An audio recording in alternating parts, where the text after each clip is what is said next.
ពេញធានីនេះគ្រារុនសែនស្រពេកប៉ុនដូចសួនសួគី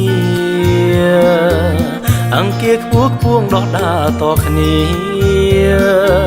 ស្ពានថ្នល់កម្ពុជាកើតឡើងពេកកើបង្ចែកវិជាផ្ដាំរិញធំធាត់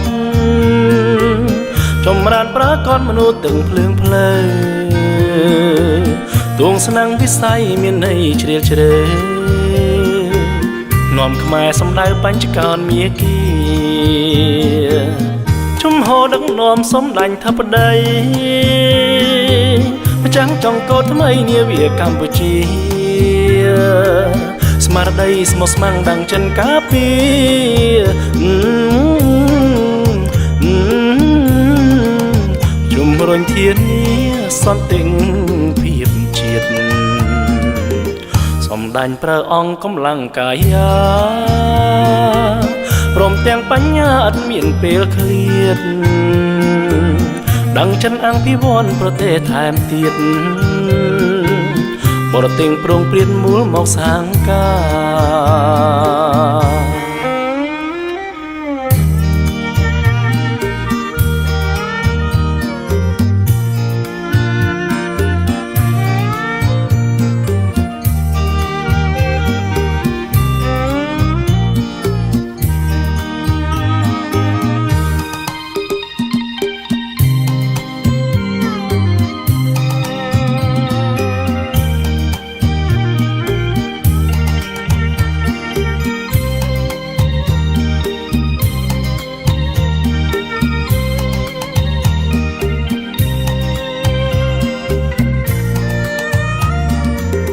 ជំហរដឹកនាំសំដាញ់ថាបតី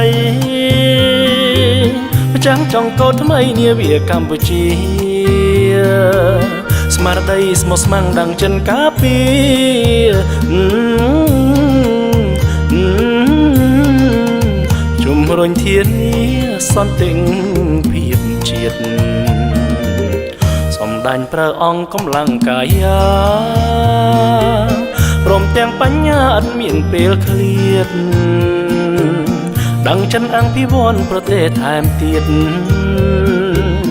បរទេសប្រងព្រាតមូលមកសាងការ